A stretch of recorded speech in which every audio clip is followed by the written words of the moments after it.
hello, and welcome. Tonight, we're going to take a journey together. But before we begin our story, let's take a moment just for you. Find a comfortable position, whether you're lying down or sitting. Let your body settle into this space. Take a deep breath in through your nose. Hold it gently and release it slowly through your mouth. Again, breathe in, 2, 3, 4, and out, 2, 3, 4, 5, 6. Beautiful. Now, let's bring awareness to your body. Starting at the top of your head, notice any tension there, your forehead, your jaw. Let it soften. Let your tongue rest gently in your mouth. Drop your shoulders away from your ears. Feel them heavy, releasing down, down, down. Your arms are heavy, so heavy, like they're sinking into the surface beneath you. Your hands, your fingers, completely relaxed. Now your chest. Feel it rise and fall, rise and fall. Each breath slower than the last. Your stomach softens. Your hips, your legs, growing heavier with each moment. Your feet all the way down to your toes, releasing any remaining tension. You are safe. You are comfortable. You are exactly where you need to be. Imagine now that you're standing at the edge of the ocean. It's evening. The sun has already set, but the sky still holds that deep blue color, somewhere between day and night. The air is cool on your skin. You can taste the salt. You can hear the waves rolling in and rolling out, in and out. With each wave that comes in, you breathe in, and with each wave that rolls out, you breathe out, in and out, in and out. You notice something in the distance, a light, rotating slowly, a lighthouse, and you realize that's where you're going. That's where our story begins. But there's no rush. The lighthouse will wait. It's been waiting for over 100 years.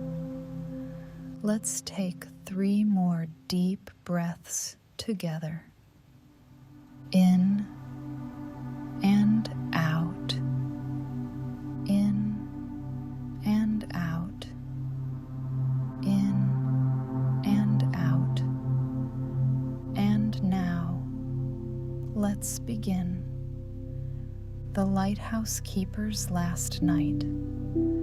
That's what Margaret called it, though technically it wasn't true.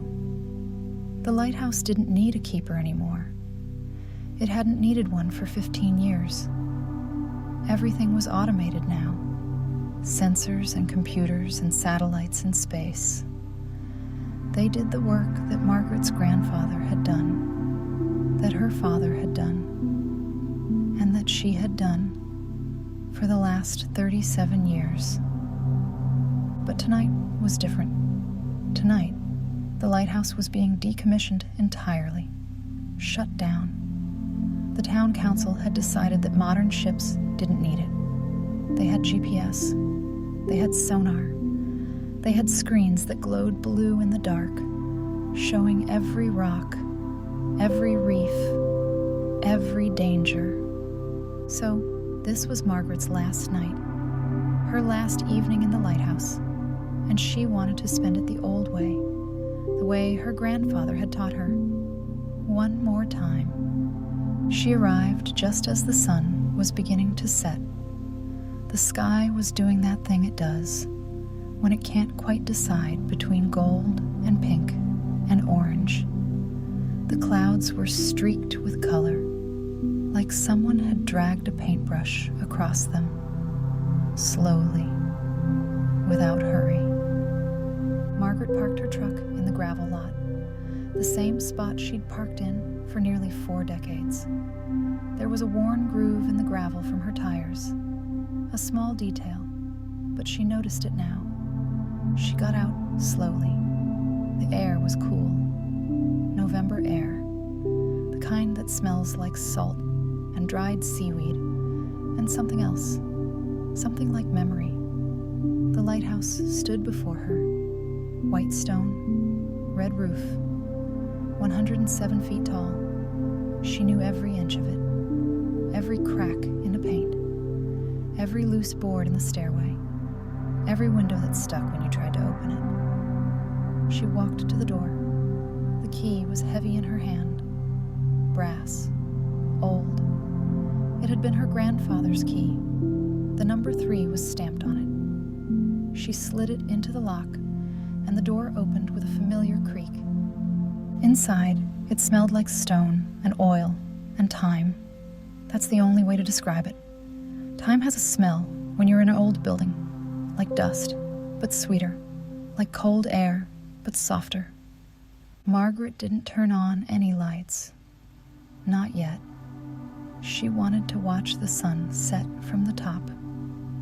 So she began to climb.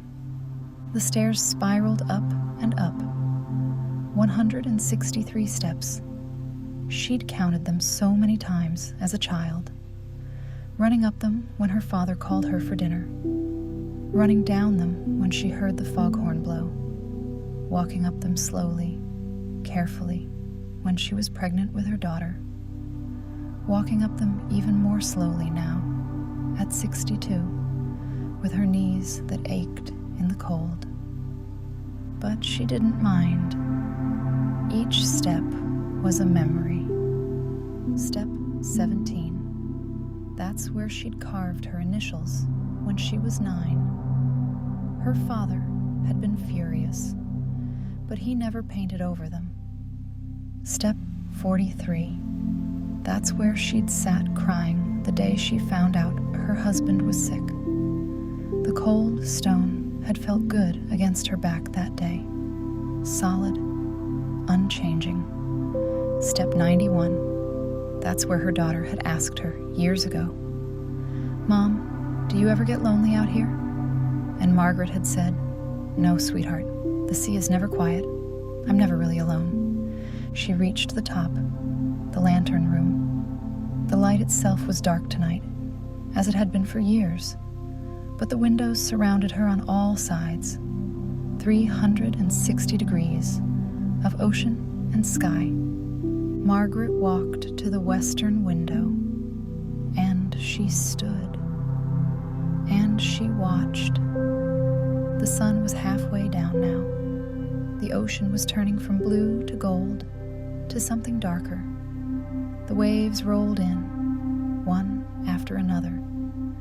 They'd been doing that long before the lighthouse was built.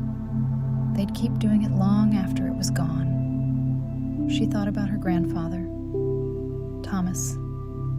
He'd been the keeper here for 41 years. He used to tell her stories while they polished the brass fixtures. Stories about shipwrecks, about storms, about the time a whale had beached itself on the rocks below, and half the town had come to see it. "The light saves lives," he used to say. "Never forget that, Maggie. Every night, you're giving people a way home." She'd believed him then. She believed him now. Even if the light was automated, even if ships didn't need it anymore, there was something about it, something about standing in the dark and saying, "I'm here, I'm watching, you're not alone." The sun touched the horizon. The sky turned the color of fire. Margaret opened one of the windows. The cold air rushed in.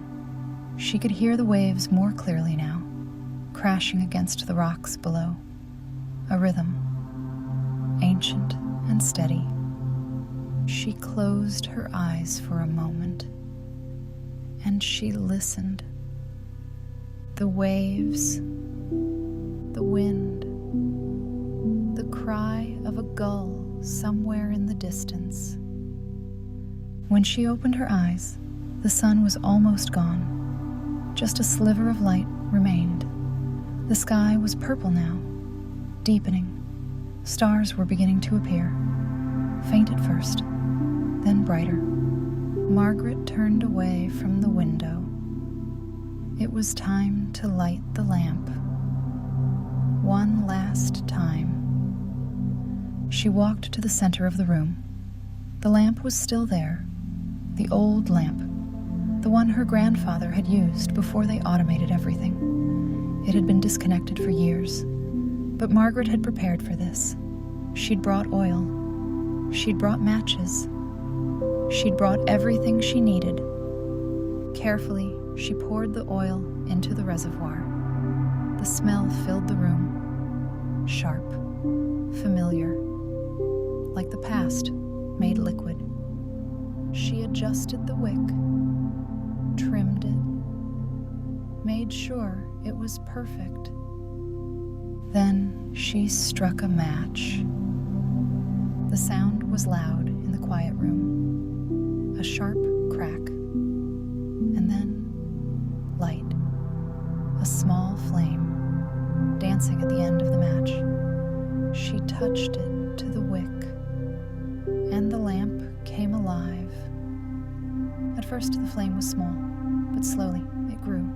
It filled the lamp, and then Margaret turned the mechanism. The lens began to rotate, slowly, so slowly, and the light began to sweep across the ocean. One rotation every 10 seconds. That's how it was designed. The light would sweep out to sea, painting the waves with brightness, and then swing around, across the rocks, across the water, and out to sea again. Margaret stood there, watching. The light moved across her face, bright, then shadow, bright, then shadow. She thought about all the nights she'd stood here, all the storms she'd watched, all the ships she'd seen passing in the dark. She'd never know how many lives this light had saved. There was no way to count something like that. How do you measure a disaster that never happened? How do you count the ships that didn't crash because they saw the light and turned away? She thought about her daughter, Sarah, who lived in the city now, who worked in an office with fluorescent lights and no windows.